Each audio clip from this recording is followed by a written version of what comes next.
So I would say instead of these women aged like, milk or any of these things, really women have to look at themselves like you are going to age like a professional athlete. A Yeah. professional athlete, their window of at their peak as far as athletic performance and where they can get the most traction and make the most money or at least set themselves up. Now there's some outliers, but for the most part, it's between the age of 15 to 25. If you look at track athletes, even if you just put it to women, track or tennis, and you'll see 13, 14, 15, 16, 17-year-old tennis players who are the best in the world or who are Yeah. challenging the best in the world. By the time they're 25 or 28 in that range, they're at their peak or it's about time to start, you know, declining. Now they can peak and then plateau and then maintain that for a little while maybe. Yeah.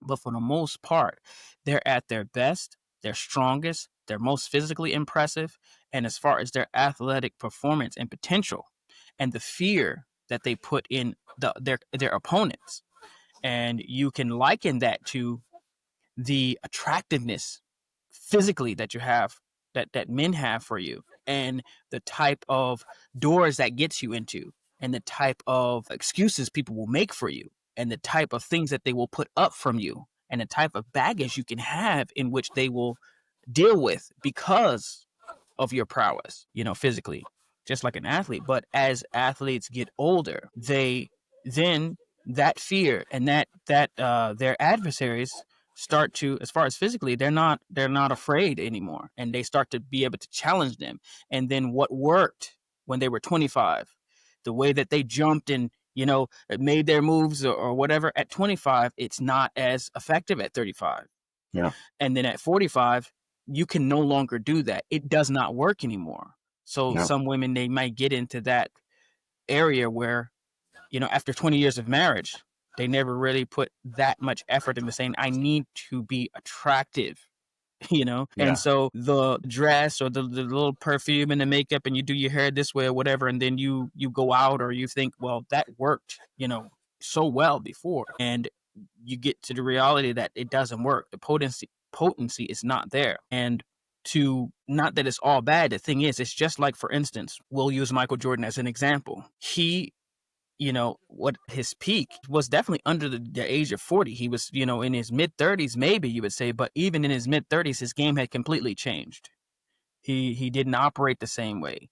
Instead of it just being a physical, it became more of a mental game. And still, he was pretty much done being an effective player, even though at one point he was the best player in the world. He was done really being effective after the age of 40 for sure. Yeah. 38, 39, I think he was done. Mhm. But now what does he live off of? People still talk as if he's still playing. They comparing him to people that's still playing. It's the legacy. It's the legacy, what he built.